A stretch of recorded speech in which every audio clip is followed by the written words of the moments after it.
basically 50-50% of disintegration and basically putting its house in order. Libya, remember Libya, Gaddafi, and the hopes for Libya. Libya is in work in progress. It could go either way, Somalian way, or basically a relatively transparent, pluralistic way. Bahrain, Iraq, Lebanon, Jordan, the entire region is in turmoil. So why do I belittle the notion that the Arab Spring is over? And here I want to, just for you students to realize that we as social scientists and historians, we don't focus on the moment. We do not focus on the headlines. We do not focus on the instant, basically, results of any particular great historical events. It's essential for us to focus on patterns, on trends, on conceptual keys, on comparative systems that help us understand what's happening in the region. And that's exactly what I want to do today. I want to focus on certain comparative historical patterns and keys that help us understand the turmoil in the region and why what's happening in the region, this is part of a great historical revolutionary moment that will unfold over many years, 5, 10, 15, 20 years, probably 30 years, probably 40 years, and we don't know. We're not equipped to tell how long this particular historical process will unfold. Just to give you an idea when I say comparative terms, think of what it has taken Eastern Europe since the 1980s. Collapse of the Soviet Union and the Berlin Wall. Eastern Europe is still unfolding. It has not reached the safe harbor of democracy. It still is work in progress. Latin America, the 1990s, still unfolding. These historical moments take time because institutional building, block by block from the bottom up, takes time. Why am I talking about Eastern Europe and Latin America? Let's look at the Westphalian system. Some of you who study international relations. The Westphalian system, 1648, the end of the 30 Years' War, the birth of the nation state. This is Western Europe. Look how long it took Western Europe to reach the safe harbor of democracy. 1648, 1945. 300 years. 300 years for the Western European system to basically consolidate and reach a kind of a relative democratic system. And think what transpired in those 300 years between 1648 and 1945. I don't need to remind you of the great, developments, one of the greatest probably crimes in world history, 1930s and early 1940s, that is the Holocaust. We reached this particular safe harbor after many years and many developments, not to mention the religious wars and what have you. Just to give you an idea how regions of the world and civilizations of the world traveled a similar journey, of course less violent journey than the Westphalian system that basically we know very well in Europe itself.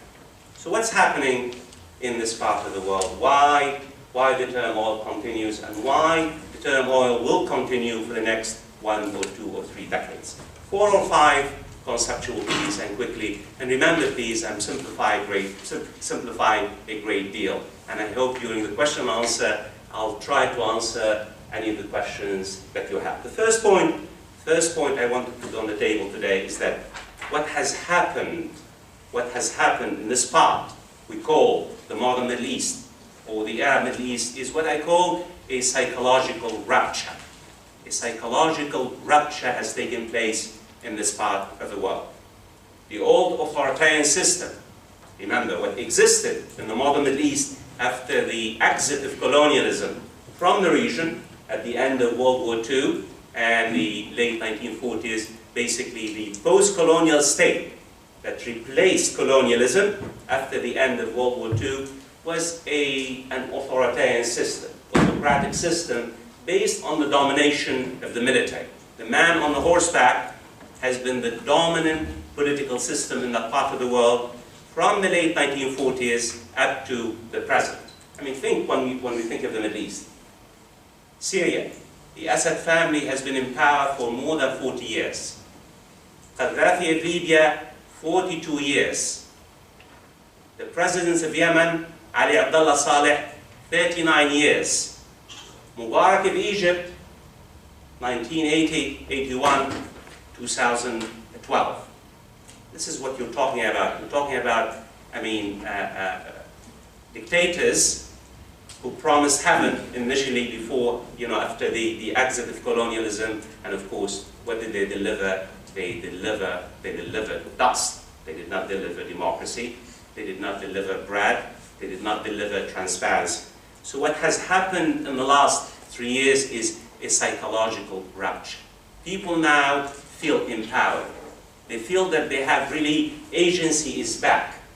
In this particular sense, you have a great deal of empowerment from the bottom up, because the system that was in place for 40, 50 years is no longer. And you have people now basically calling, whether you're talking about Syrians or Egyptians or Yemenis or even Iranians and others, they're calling for what are the 3 terms, what are the rallying cries of the large popular uprisings. Remember, all of you, it's al-hurriya and al-karama and al-adal, the 3 terms, the millions of people. And al-hurriya is freedom, al-karama is dignity, and al-adala is justice. People would like to live in dignity. They want justice and they want liberty. These were the 3 major aspirations and rallying cry of millions of people. And really, if we summarize the 3 rallying cries, they can simply be summarized as effective citizenship.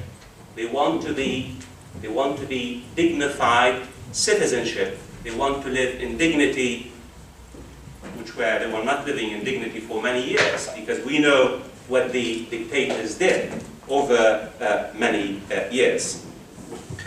So in this particular sense, the point for us, we students, I mean, how do you deliver social justice? How do you deliver employment and jobs? How do you deliver democracy? How do you deliver dignity in systems that have been turned upside down in the last 3 years? What will it take? How long will it take? And I'll come back to explain to you why these terms that can be translated in effective citizenship will take many years to be realized, to be delivered, if ever, in that part of the world.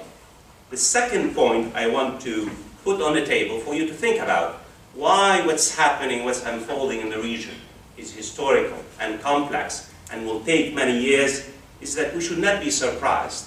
Because what has happened, as I mentioned earlier, really can be compared to great historical moments. You cannot understand what's happening in this part of the world, called the modern Middle East, except by understanding what happened in the aftermath of the French Revolution, in the Russian revolutions, in the Iranian revolutions.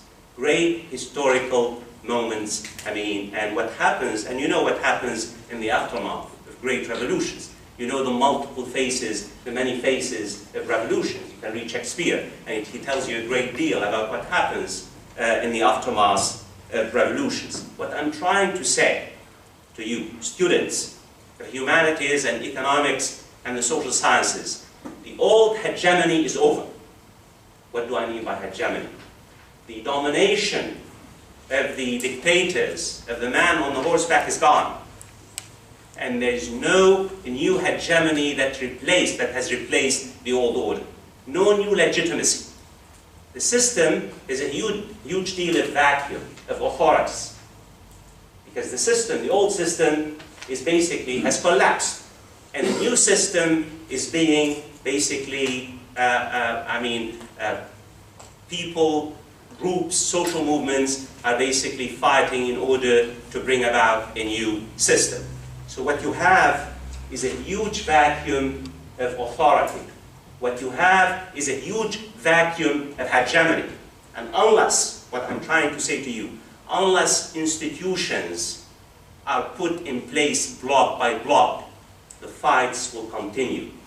The struggles will continue, the social struggles between the various social and political forces. what I'm trying to say to you, unless the institutional framework is established in that part of the world, you're going to have great social and economic and political struggles. In the same way to what has happened in great historical moments, whether we're talking about Russia or America or England and what have you. And here, what makes this particular struggle so fierce is that there is no great idea, there is no great overarching idea to replace the old discredited idea of the man on the horseback, of somehow the Arab nationalism or Islamism. This idea, what we call, let's say, we call it here what? Democracy, pluralism, parliamentary democracy. So far in that part of the world, the struggles in Egypt, in Iran, in Syria, in Libya is about what's the identity of the state? What kind of a system we would like to establish? What's the role of the sacred in the political process? How much Islam shall we have in the system? How much secularism? And that's what I'm trying to say is that when you hear people in Tunisia and Libya fighting over the constitution, it's not about the document, it's about the identity of the state. What kind of a state we would like to have? How parliamentarian, how pluralistic, how religious? These are the debates that are taking place. In Eastern Europe, in the 1980s and 1990s, they knew exactly where they wanted to go, right? Where did Eastern Europe want to go? They wanted to be part of the European family. No identity crisis. Eastern Europe knew exactly where it wanted to go. It had a compass, and the compass, it wanted to be part of the European family. Latin America wanted to establish relatively democratic societies along, what we call separations of power. In this part of the world, we call the modern Middle East, there is no such compass. There's a great deal of chaos. There's a great deal of dust. And thus, unless these debates are resolved, unless the identity of the state is basically, people sit down and agree on it, you're going to have major, fierce, very violent struggles. Even though I would argue, and this is on the positive side, I think more and more people in that part of the world are coming to say constitutionalism is the way to go. I think, and I could be wrong, what's emerging now, whether you're talking about Egypt or Libya or Tunisia, more and more Middle Easterners, more and more Arabs and Muslims are coming to say constitutionalism is the way forward. And I think we are seeing the beginning of a consensus in that part of the world, but it's still too early, that this particular struggle has not been resolved. It has to be resolved for this vacuum of authority, of hegemony, of legitimacy to basically be settled in that part of the world. The third point I want to make, and just to give you an idea why we should not be surprised by the turmoil, by the great struggles that are taking place in that part of the world. I've been talking so far about the structural political crisis, about the lack of what we call consolidated institutions. What you have in that part of the world are fragile institutions, because the cult of personality replaced institutions. You have dictators, whether you're talking about the Egyptian president, late President Nasser, or Gaddafi of Libya, or Mubarak of Egypt, or Saleh of the cult of personality itself became the dominant feature of Middle Eastern politics, as opposed to institutions, where you have parliaments, you have the judiciary, you have the president, and you have, of course, the electoral box determines the nature of the political system. That this structural political crisis cannot be understood without understanding the structural, social, and economic crisis. In fact, I would argue everything I've said, the most important, the most existential crisis in the region is social and economic. What do I mean by that? And here I don't have the time to really flesh out and lay on the table for you the extent of the structural economic crisis. I mean, think what I started my talk by saying this particular part of the world has more than 2/3 petroleum resources in the world. 320 million people probably have the largest pot of black gold in history. The Middle East itself, what we call the modern Middle East, should have been the Norway of the world. I mean, I cannot tell you how much resources there are in terms of raw resources, human resources, and also the ability in terms of agriculture. And 320 million people, you're talking about 600 billion barrels of oil. Iran, Qatar, United Arab Emirates, the biggest gas, reserves in the world. The world economy, and I mean it, the world economy runs on inexpensive oil and gas from that part of the world. Everything you have here comes from that part of the world. The tables, the chairs, the clothes, the gas and oil, literally everything. Truly, the paint, literally, so far, of course, there are new resources being discovered in North America and other places, but everything that we in this room here literally comes from that part of the world. 320 million people. If you go to Knightsbridge and see how the Saudis, you think this is that's what everyone in that part of the world should be like. Billionaires with sports car and expensive mansions in London and Las Vegas and Paris, right? Out of the 320 million people who live in that part of the world, we estimate that 43.9% live either in poverty or below the poverty line. 43.9% of the 320 million people live in poverty or below the poverty line on less than $2 a day. Egypt, 90 million people. Just to give you an idea what Egypt was in 1950. Egypt, the median income in Egypt was ahead of South Korea and Japan in 1950. Just immediately after Great Britain left Egypt. That is, Egypt should have been the Japan of the Middle East. You have 40 million Egyptians who live either in poverty or below the poverty line. Lebanon, 40%. Yemen, 60%. Sudan, 70%. Gaza, 80%. In Saudi Arabia, how many of you know that there are 5 million people in Saudi Arabia who live either in poverty or below the poverty line? Saudi Arabia, the wealthiest nations in the world. These are, just give you an idea when you think of the turmoil, the social turmoil. The Arab world, when we say the Arab Middle East, this is one of the wealthiest regions in the world, is unemployment among the youth. More than 30% unemployment among young people. Educated people, over 50% in Tunisia, in Algeria. And so you can imagine when you say young people, when you say 30% unemployment. In terms of, this part of the world is supposed to be the Norway of Europe. In terms of, security, food insecurity, the most insecure regions in the world in terms of food insecurity, it cannot feed itself.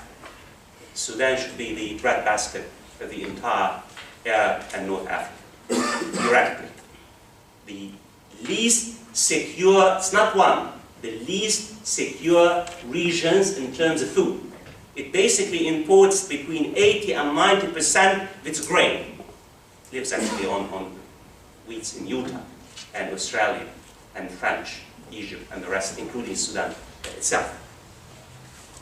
This part of the world tops the world in terms of income inequality. We think of London and the United States in terms of concentration. This part of the world tops the world. It's not one of the regions in terms of income inequality. So the people who drive their sports car in Knightsbridge, you go to Saudi Arabia and see when floods happen in Riyadh and talk to these people. Just to give you an idea, when you hear the turmoil and the struggles and the tensions in the region. And given all that, we estimate in terms of demography that between 60 and 70% of the people in that part of the world, the 320 million people, are below the ages 28 years old. So when I say to you that unemployment unemployment among the youth is between 30 and 50%, including the you're talking about huge constituency. Huge constituency. How do you feed, how do you educate in Egypt where you have almost 100 million people and a country that does not produce anything anymore? Institutions are very fragile. This country that was almost, ahead of Japan and South Korea in the 1950s, look what the bloody dictators have done.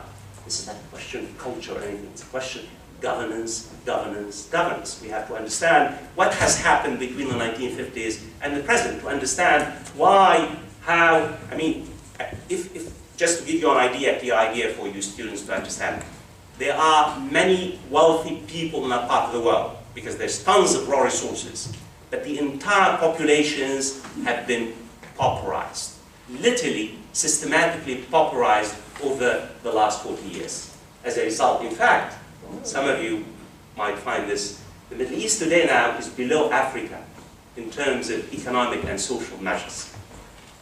That's how, so you have the Middle East, the Arab world, and other regions of the world. Yet, think of, what it means. And at the same time, I want you to combine this, go back to my point about the question of empowerment, about the question of the psychological rupture. So you have people now who feel empowered. The role of agency. They realize, you have systemic corruptions. When I talk the concentration of wealth, where's all the money? I just want you to imagine. It's again in terms of the corruption. One of the Middle East, the Arab Middle East, tops the world in terms.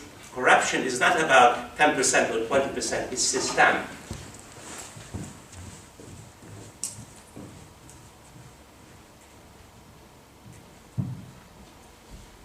So how do you go from here? How do you? What I'm trying to say to you, how do you build, when I say building institutions, it's about not just that voting today in Libya for the Constitutional Assembly. How do you, set up, how do you rebuild the institutions? And you know what institutional building, if you have the time to read a great book by Ralph Dahrendorf. Dahrendorf was the master at the London School of Economics and St. Antony's College. His book on political theory, Dahrendorf, as one of the leading political theorists, estimate that on the whole, institutional building takes between 40 and 80 years, 4080. Give and take about 50 years to build not only institutions, but you have to consolidate the institutions. Think of what it takes. Of course, the process itself can be expedited, but think what we're talking about in terms of challenges. Quickly, so what else? What's happening in the region? Just to give you an idea, I want to put 2 or 3 more points before I conclude. I want to open for questions. On top of all that, what you have now is what I call a fierce geostrategic struggle taking place. In the new geostrategic struggle in the Middle East is between Iran on the one hand and Saudi Arabia on the other hand. You've heard, I'm sure you read the newspapers on a daily basis. In the Middle East itself, in the greater Middle East, the new fierce struggle is between Shia-dominated Iran and Sunni-dominated Saudi Arabia. Some of you students, Islam, there are 2 basically sets of Muslims. You have Sunni Muslims and you have Shia Muslims. Shia Muslims are a minority. They represent between 9 and 12% of Muslims. So Sunnis represents about 90%, give and take. But please, for you, some of you, when you think of Shias and Sunnis, don't think of the same divide in Christianity between Protestants and Catholics. In Christianity, there is a doctrinal difference. You all remember the Protestant Revolution. There is a philosophical divide between Protestants and Catholics. In Islam, when you say Sunnis and Shias, there is no such doctrinal difference. Right? Because in Islam, if you're a Muslim, you're a Muslim. But this particular, so you might say, what are you talking about? What's this conflict between Sunnis and Shias? The difference basically stemmed from the clash after Prophet Muhammad's death over who should succeed the Prophet. So the community divided along 2 lines. A minority of Muslims said the closest member of his family should succeed the Prophet. But the majority of the community said, no, the most effective and the most representative and the most skilled and qualified should be elected by the community, by the shura, consultation. So the community divided along whether the descendant, the closest descendants of the Prophet should succeed Muhammad, and huge battle ended with the, of course, brutal butchering of the close family of the Prophet. And that was Ali and Hussein, as you know, this great clash in Islam. And that particular divide over personalities. So the divide in Islam is over personalities as opposed to doctrinal, philosophical differences. But yes, over the years, 1400 centuries, it has been invested with great ideological and great civilizational meanings.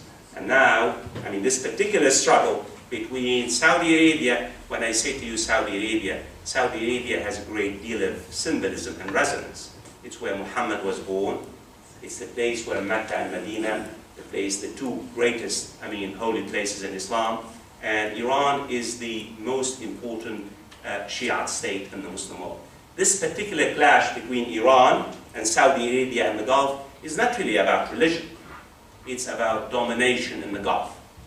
Who should dominate the Persian Gulf? Or the Gulf, the Arabian Gulf, depending on how you call it. And when we say this is not a very theoretical question, it's about resources. It's about gas, it's about oil, it's about waterways. This is where the money is, where the resources are. But you see what has happened as a result of this particular clash. It has been invested with a thick layer of sectarianism. So now, Saudi Arabia and Iran, followers and supporters of Iran and Saudi Arabia, are waging civil wars against one another. And where is the civil war taking place?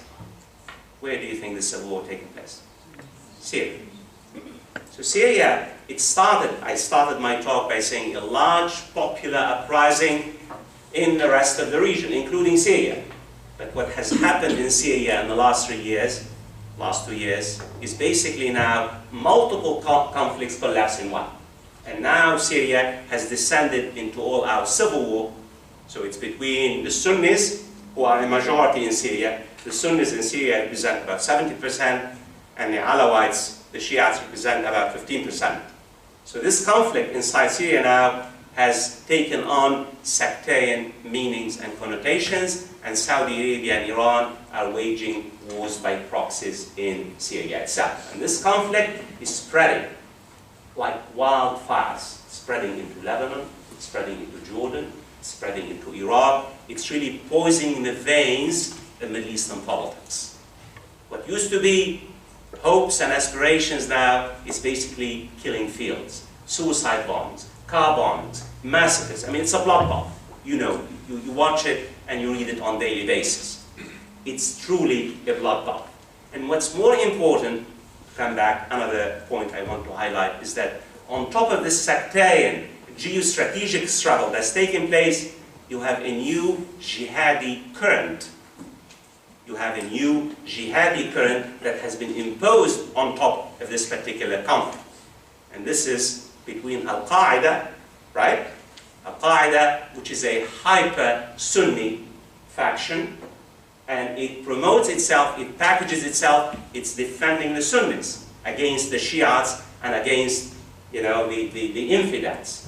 And Al-Qaeda now is spreading. It's spreading into Iraq, into Syria, into Jordan, into Turkey, because it is basically why? Are we surprised why Al-Qaeda is spreading? I've written a great deal on Al-Qaeda, the center. Al-Qaeda, Osama bin Laden, Ayman al-Zawahiri. But what we have now is local groups who are basically finding vacuums of authority. Al-Qaeda is a parasite. It feeds on instability and chaos.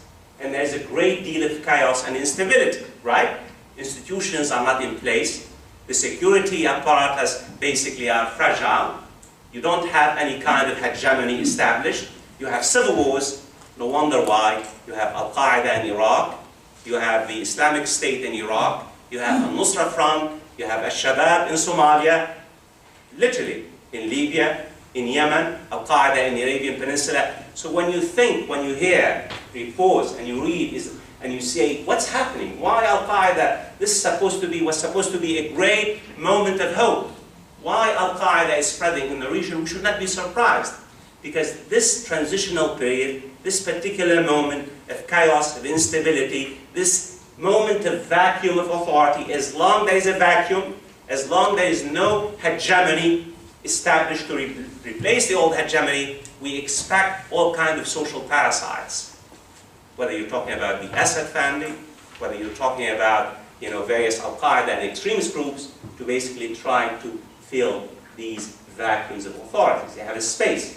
And more important than space, unfortunately, some Sunnis who feel basically threatened by Iran and by dictators like Assad, flirt with Al-Qaeda. Flirt with Al-Qaeda because they think that Al-Qaeda is the vanguard that takes on basically the minorities, regimes, and the oppressors. This is quite a very depressing picture. I punctured hole in my own argument that I started by saying we cannot talk about the end of the Arab Spring because there was no Arab Spring. We're talking about large-scale popular uprising. My big point, what I want you to take out of my talk today is that we're talking about a historical, sociological process. You have, the extent of the socio-economic political crisis is very deep. And it's deepening by the day. What I'm trying to say to you is that there is no early closure. We as social scientists were not equipped to predict the future. Well, we predict the past, of course. That's all. So in this particular sense, we might be talking about 5 years, we might be talking about 10 years, we might be talking about 20 years. But what has taken place, I will argue, and this is my final point, what has taken place is really has turned the wheels of history in a progressive direction. I have never been as optimistic about the future of that part of the world as I am today. Despite all the chaos, despite all the dust, one thing I want you to be aware, don't be blinded by the dust. The dust, once the dust basically disappears, you're going to have systems emerging out of this particular chaos. I'm not saying we're going to have democracies, because democracies, how long they take. But most probably you're going to have more pluralistic societies where agency, where people basically have a say in their own government as opposed to being dominated by bloody dictators like Mubarak and Al-Assad until 11. Thank you.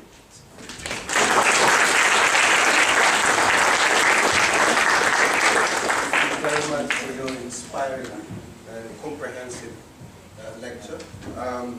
Now we can take questions from the floor. Yes, I'll take.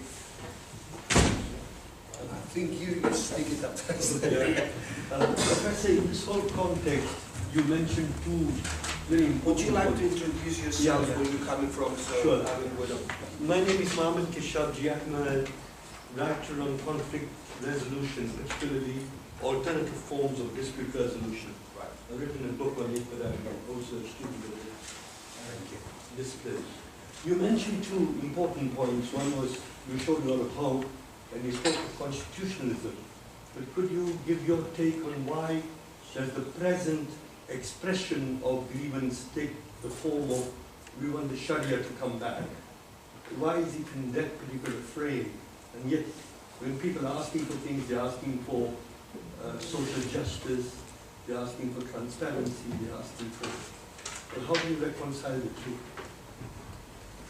Well, first of all, what we need to understand, there's a huge difference when you say, I use the term, the role of the sacred in the political process.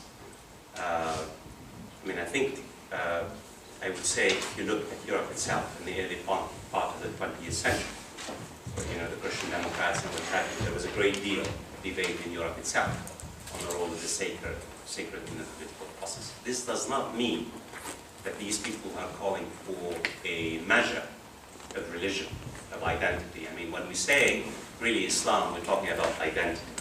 does not mean they want to establish Islamic states. It means they want to take religion and they take it very seriously. And let me here zero in on a question, on the big point of your question. When the Arab uprisings, erupted, the dominant wisdom in the field, in international relations, was that the Islamists were coming. The Islamists would take ownership of the so-called Arab Spring. Remember? The Muslim Brotherhood in Egypt, the Renaissance Party in Tunisia, the Justice Party in Morocco, the AKP in Turkey. The dominant wisdom was that the Islamists, whether you're talking about mainstream Islamists or radical, would basically take ownership of the moment. This is 2 years ago. What has happened to the Islamists in the last 1 year? Can anyone tell me what happened to the Islamists?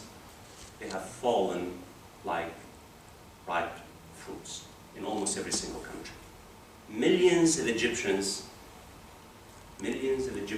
revolted against the Muslim Brotherhood in Egypt because the Muslim Brotherhood in Egypt insisted on a heavy dose of Sharia in the constitution.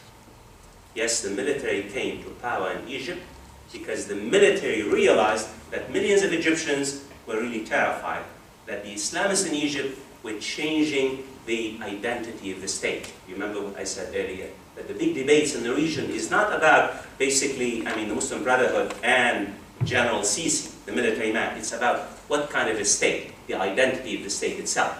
Millions, and this is true, this is not I'm not saying anything original here. Millions of Egyptians, poor Egyptians, pious Egyptians, veiled Egyptians came on the streets over 6-7 months and challenged the hegemony of the Muslim Brotherhood and Islamist Party, because the Islamist Party did not take into account that millions of Egyptians did not want the state to be dominated by the Muslim Brotherhood. They did not want an Islamic state, either a soft one or a heavy one.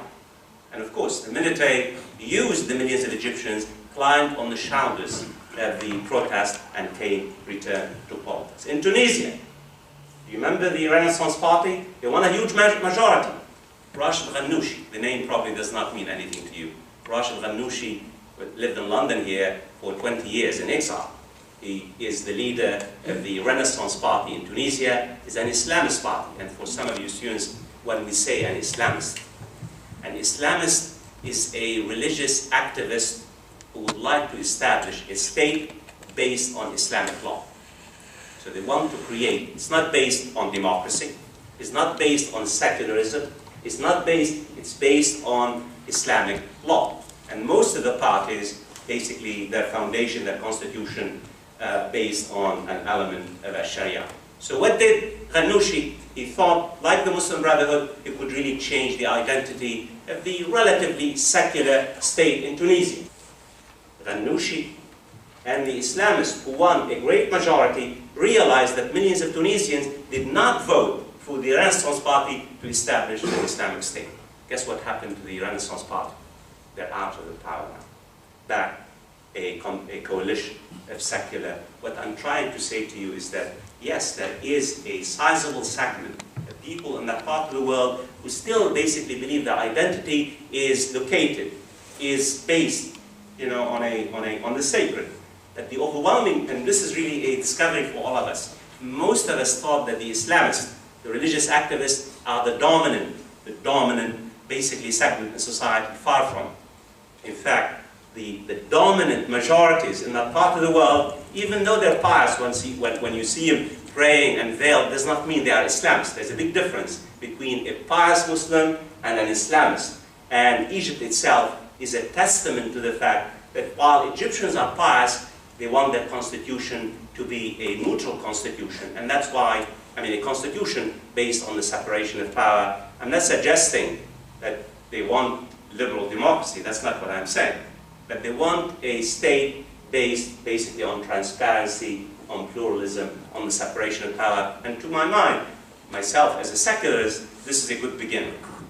It's a good beginning after many, many years of cultural, political, and economic decline. But what we had feared has not materialized so far. Yes.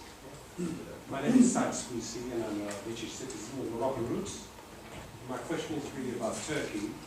How do you see the chaos in the Arab Middle East affect Turkey, and what's happening in Turkey?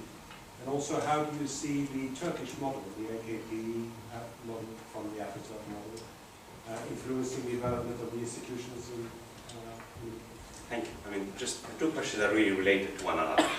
Because you see, Turkey is ruled by a party called the AKP party. And the Prime Minister name is Erdogan. And this is a form of soft Islamism. So the AKP belongs to a family of Islamism. Remember, the family of Islamism is a large family. So you have mainstream, you have radical, and you have extremist. So you have, I mean, the AKP, you have the Renaissance in Tunisia, you have the Muslim Brotherhood in Egypt, and you have Al-Qaeda. See how large this family is? It's huge. It's a family with many faces. I mean, this is two. So Turkey, the AKP party that came to power more than 10 years ago, was seen as the model, was seen as the example everywhere. Why? Not because of its Islamism, because the AKP has managed to really bring Turkey into one of the leading emerging markets in the world. Turkey has the largest 17th economy in the world. Turkey is as powerful as Brazil and more powerful than South Africa. And this is as a result of the rise of course, changes in the country itself, but the AKP is credited with really making Turkey as a giant economic power. And in fact, in the last 10 years, people were talking in the region, in the entire Middle East, the model is Turkey, not Iran. Remember, Iran is ruled by a radical Shia Islamist system. The system in Iran is called Vilayat al-Faqih. Vilayat al-Faqih is the rulership of the cleric. That is the supreme leader who's cleric. Today's supreme leader is Ali Khamenei. He is an absolute leader in Iran. And everything, he has the final say, he is the executive leader, even though the president is elected by the people. The supreme leader, Ali Khamenei, who's not elected, is the commander-in-chief. So it's a system based on religious authority. It is a hardcore Islamist party. Most people in that part of the world, including Shiites, don't look towards Iran as an example, they look towards Turkey, because Turkey has proven to be a successful example. As guess what now? Even Turkey now, the Turkish model, more and more Turks have soured on the Turkish model. Erdogan basically has been in power for too long. He has proven to be authoritarian. A great deal of tensions and protests. The protests have reached Turkey. I mean, that is how bad the Islamists suffer now, truly. I mean, the Turkish model was supposed to be the model. That's it. You have a democracy, Western-like democracy, and a Muslim state. I mean, Turkey was able to marry Western democracy with Islamism. But more and more Turks now fear that Erdogan and the AKP are changing the identity of the state. They are imposing a heavy dose of ultra-conservative ideology. I'm not suggesting that these protesters represent a majority, but the AKP is no longer the model, the example in the region. In fact, it's challenged inside Turkey itself.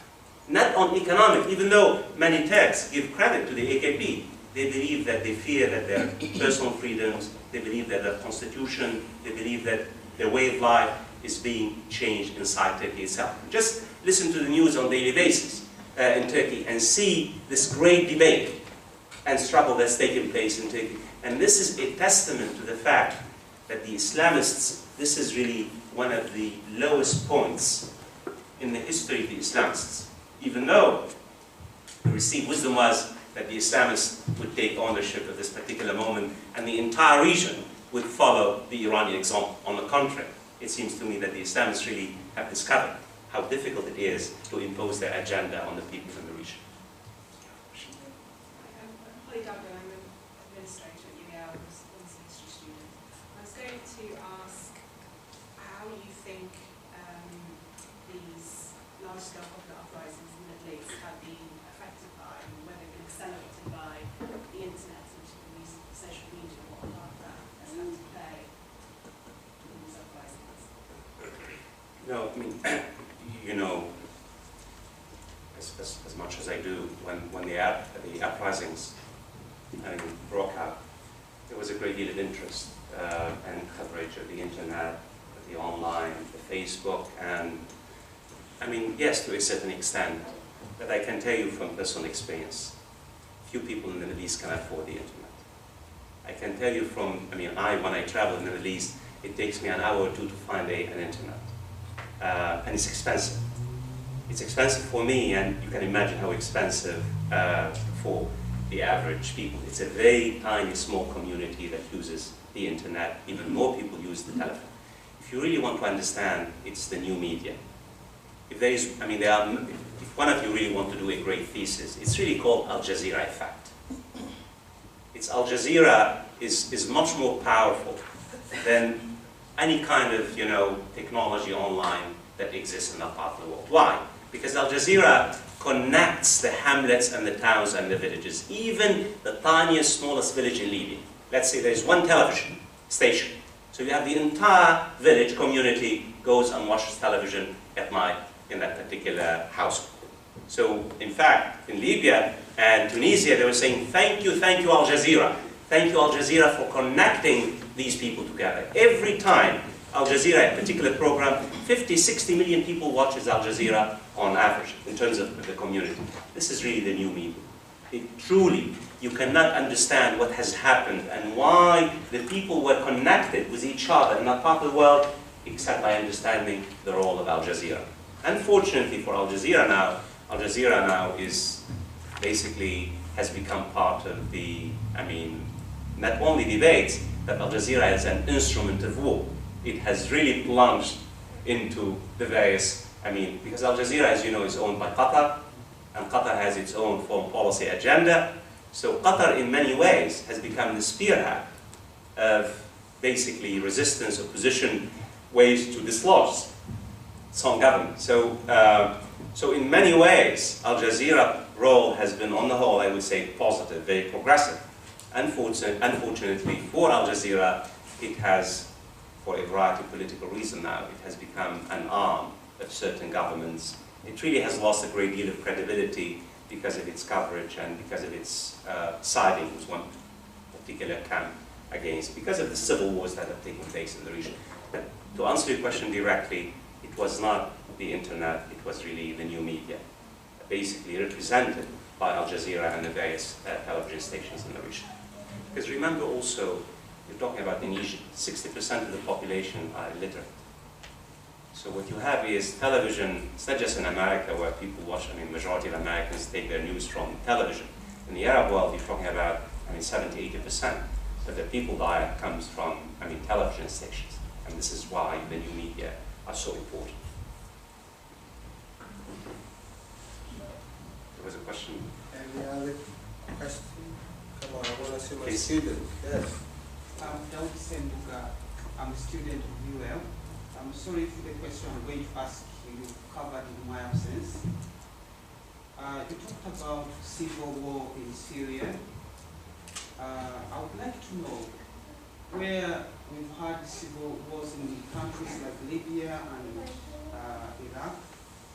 Americans have had to go and intervene. I'm wondering why they haven't taken any military step to sort of discover what could be considered the factors. Why are they sort of like they are not doing what they did in Iraq, what they did in Libya? That's my question. It's a very important question. I mean, I think it's the question of the day now. Where's America in all of this? Why the Obama administration has been reluctant to intervene inside Syria. I've written a book on this. I really hope you take a look at it. It's called Obama and the Middle East, the End of America's Moment. It's a question mark. First of all, you know as well as I do that Obama came to the White House on the platform of anti-war, the anti-Iraq war. Barack Obama was a very humble senator from a very relatively small state in the United States. And he made his really name by opposing the illegal, unjust war in Iraq itself. That he is an anti-war president, point one. Point two, I mean, Iraq, it's not just a human, catastrophe. Iraq was a great catastrophe for American foreign policy. In terms that, the United States, I don't know if you know this, the United States has spent $4.9 trillion on Al-Qaeda, on the wars after 9/11. $4.9 trillion. These are not my numbers. The Brown University's economist number, a group of economists. 4.9, it's not billions. 4.9 trillions. Iraq has cost 1 trillion. 5,000 American troops killed, 49,000 injured seriously, and the Iraqis, we estimate, between 200 and 1 million, give and take. We don't know the exact, the numbers are extremely, and in the eyes of the world, think of what the Iraq war has done in terms of, damage to America's standing, to America's deterrence credibility. Because, you see, force, you can use force, but once you use force and it fails, it does a great deal of damage. Americans are exhausted. They're exhausted, and Barack Obama, he is a president who believes that the United States is overextended, has overextended itself in the Middle East. In fact, he is trying to disengage, and it's the whole idea of the pivot to the Pacific region. American policymakers now believe that America's future lies in the Pacific region, not in the Middle East itself. So the United States in the last 6 years has been slowly and gradually disengaging from the Middle East to other parts of the world. Syria, for the United States, was, remember when you talk about foreign policy, and Barack Obama is a realist president.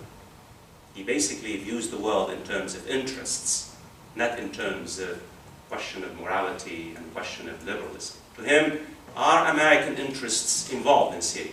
He said, I will never send American boots to any theater in the world unless American interests are involved. Syria, one of the poorest countries in the region, 25 million people, has no resources, it sits in the heart of the region. You intervene in Syria, you're going to go to war against Iran and Hezbollah. If you intervene in Syria, it means war against Iran and Hezbollah and Iran. How many of you know that the United States spent blood and fortune to liberate Iraq? Iraq now is one of the major pivotal allies of Assad. The most powerful state in Iraq today is not the United States, it's Iran. This tells you about how politics produce reverse, opposite results from the intended consequence.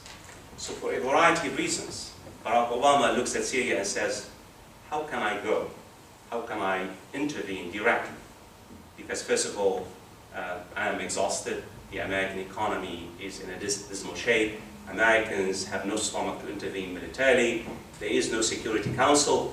And going to war against Syria, that means it might escalate into a broader conflict. This does not mean that we might not see American intervention, limited military intervention. I think Obama does not have any choice now because the pressure is overwhelming, given the bloodbath inside Syria itself. I think we're seeing the Americans are beginning to rethink their strategy inside Syria. My take on it, they're already arming the opposition, and whether Obama intervenes or not, the next president, because this conflict, you know how civil wars are, this conflict, we're talking about 5-10 years. This is not about 2 or 3 years. That is minimum 5 years, if not 10-15 years. What I'm trying to suggest is that if a Republican comes to power, even if Hillary Clinton, because Hillary Clinton wanted to go, as you know, when she was Secretary of State. So you might see limited American intervention indirectly, as opposed to putting troops in the next 2 years or so, in particular after the end of the Obama administration. Yeah, can I just follow up a bit on that? So this shift of your strategy from Europe, Middle East to the Pacific theater, is it because of the rise of China? Well, it's for a variety of reasons. I mean, if you look at economic indicators now, and I'm not an economist, the consensus in the American foreign policy elite, and this is part of the open record now, that the big economic giants are in the Pacific region. So you're talking about Australia, you're talking about China, you're talking about Japan, you're talking about South Korea. This is where the big money is. This is where the investment, and if you look at also how the American naval forces, even the American naval forces, the administration is, shifting its strategic posture. So economically and militarily, and the Americans would like to counterbalance China as well. Because the South Korean and the Japanese, and they're terrified that China is rising, and China is developing a major muscular foreign policy, as you know, just read the news on a daily basis. So the Americans economically and strategically are basically pivoting. It's called a pivot to Asia. I mean, this is now part of the national security architecture in the United States. And Obama and the foreign policy elite believe that the previous administrations basically overextended America's influence in the Middle East far and beyond what America's national security requirements deserve. And that's why, does not mean that the Gulf is not important. The Gulf is important. That's why I would say Iran's nuclear portfolio is one of the most important theaters for the administration now. And that's why the focus on Iran. And that's why what we are seeing now is a kind of a rapprochement between the United States and Iran in order to prevent the escalation of the Syrian conflict or even a confrontation between Saudi Arabia and Iran. More questions? Please. Stella from Business School. When you mention psychological rupture as taking place, and then people are feeling empowered, what do you mean by that? Simply what I meant by that is that people now realize they can change their life, they can change their situation, they can challenge authoritarianism, they can topple dictators. In a sentence, they have overcome the wall of fear.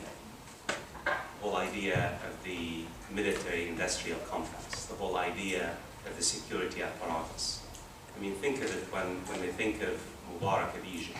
Mubarak of Egypt had a 1 million man military security apparatus. Torture was routine in Egypt, used to be routine. Anyone who's arrested, tortured, it was just literally routine, for fun, the police forces. Think of Syria. Think of how massive force that Assad has thrown at the opposition. And think of how many Syrians have been killed, and they continue. Think of what Gaddafi, how brutal he was, regardless of whether you agree with NATO, what NATO did or not. Yet, think Yemen, the same way. So the wall of fear collapsed. People even, and empowerment, this is a very important question because it's not just about the middle class. What we have seen now, the reason why the turmoil is so real, and the reason why this is a long-term phenomenon, because both the agrarian and the urban poor feels empowered. What we have really seen is the uprising of the poor, the empowerment of the poor, the agency, the role of agency is that individuals now feel that they can really make change. But the reality is, and your question, underlying your question is, yes, to what extent? Can they really provide bread and butter? Can they have employment? Can they really, literally, that's what people now are facing. That 3 years after, people are still cannot really put bread and butter on the table. But you see, so how do you satisfy, how do you meet the aspirations of these millions of people who feel empowered? You can, and that's why at the end of the day, if you think, that if there's a term I want you to think about, particularly when it comes to social sciences, there's a term in political science called contentious politics, unruly politics. That the name of the game in the Middle East for the next 5-10 years will be contentious politics. Contentious politics in the mean that unruly politics, instability, chaos, because you have great expectations and you have millions of young people who basically dream of a better, tomorrow, yet you can never provide them with bread and butter, let alone jobs and, better life. And that's why the rapture I talked about, the empowerment, the local agency has tremendous implications for stability and for the ability of government to deliver. And this is why, regardless who comes to power in Egypt, how do you feed? How do you educate? How do you employ 90 million people in a country that does not produce anything? How do you do it? I mean, you need a miracle. Think about it.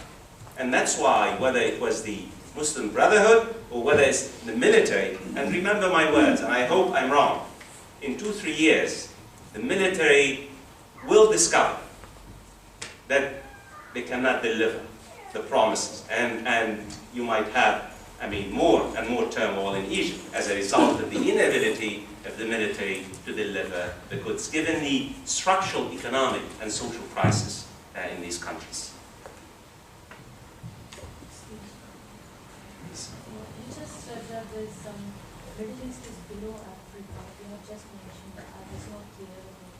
Youth unemployment, in terms of food insecurity, in terms of even to African continent. I mean, in terms of on these measures, the Arab Middle East, I'm not talking about the oil-producing countries, is below the developmental indicators of Africa itself.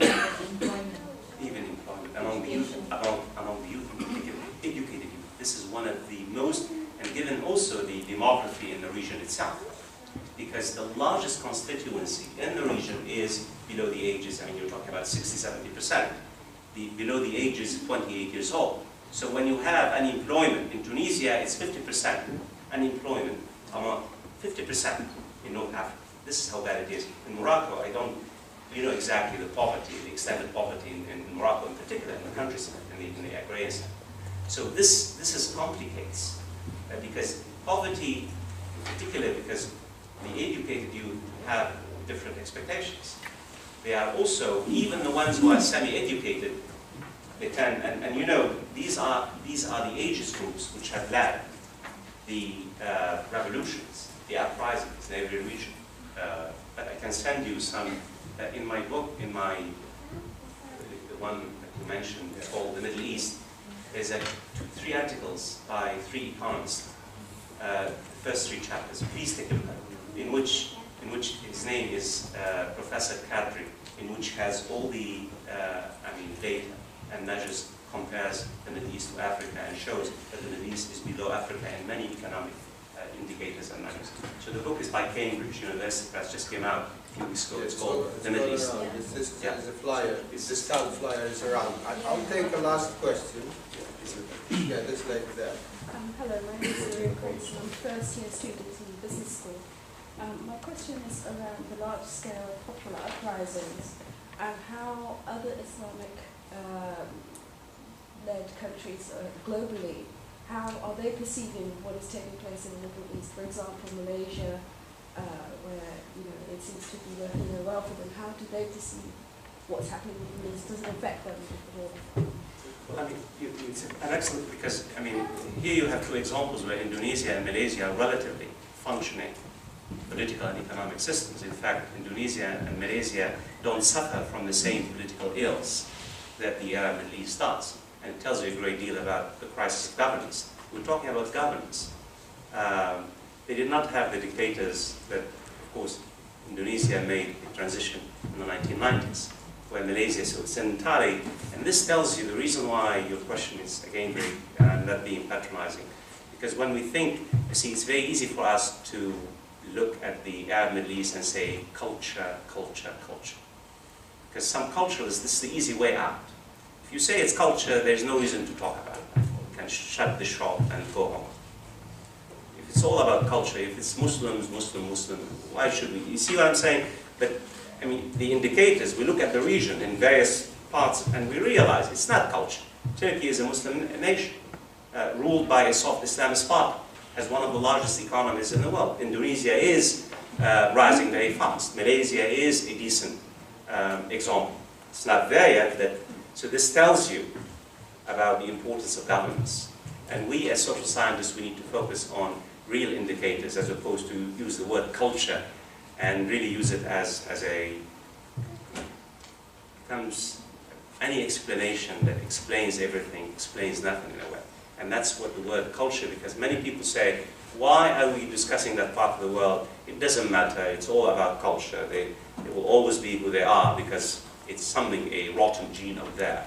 You see, but it's not. Because your question about Malaysia and Indonesia and other parts of the world shows the ability of these societies to really have good governance and progress accordingly, as opposed to some of the dictatorships that have left their societies dry over the last 30 or 40 years. So it's the last bonus question here. Student back at politics and philosophy. Just wanted to ask you, in terms of political instability, in protest and revolution in the Arab world, which spreads through vast areas. Recently, we've also seen conflicts, Islamist conflicts in Mali, and that could potentially spread to other West African states. How much, in terms of the transition and the process of democracy, do you see this affecting West Africa, or do you even see it affecting the world? It really is a great deal. I mean, what has happened in Libya is having major impact throughout West Africa and East Africa and North Africa. I mean, Libya now has become, in terms of arms, in terms of, I mean, you have tons of arms, as you know, in terms of money, in terms of training, so major impact. There is no centralized state, there is no security. I mean, you have tens of thousands, I mean, just to give you an idea what I was talking about, just, I mean, take Mali and Somalia and Syria today. In Syria, we estimate that there are between 7,000 and 20,000 extremists who are basically belong to various currents of Al-Qaeda. These are not my numbers. The CIA said 7,000. The numbers here in Britain range between 7,000 and 20,000. You have 2,000 Tunisians, you have 3,000 Libyans, 2,000 Saudis, you have Somalis, you have Pakistanis, Chechens, and this is, and they're all, most of the weapons now are coming from Libya as well to that part. So, and that's why, I mean, when you have vacuums, when you have vacuum security, and it's easy for these currents to spread and also find space. Al-Qaeda, I mean, the reason why Al-Qaeda is so dangerous, I am one of the people who have never taken Al-Qaeda seriously. Unfortunately, I've been wrong before. But really, I look at this particular nasty organization. This is a golden era for Al-Qaeda now. It's a golden era because this is a great turmoil, great tensions, great vacuum, and it's finding space. I mean, space, you know what I mean by space. It's finding refuge. It's finding ability to basically embed itself in local communities and pretend and that somehow it supports the local communities against their tormentors. And that's what's happening. That's why, I mean, a strong government, centralized government in Libya is so essential for stability in West Africa. That's why, I mean, what's happening in Algeria and Tunisia is very important for stability in Mali as well, and other West African countries. But unfortunately, for the next 5 years or so, Al-Qaeda is bound not only to do a great deal of damage, but to spread further and further. And that's why it's not just about West Africa. I mean, now European governments are terrified of basically the reverberations of the fights in Syria and Iraq and West Africa. We estimate there are about 2,000 Europeans who are fighting in Syria, just in Syria alone. There are between 200 and 700 British young men who are fighting in Syria. We don't know, you know, it's very difficult to, including suicide bombings. Of course, it's very easy to exaggerate the threats, very easy to play on this fear. That's not the question.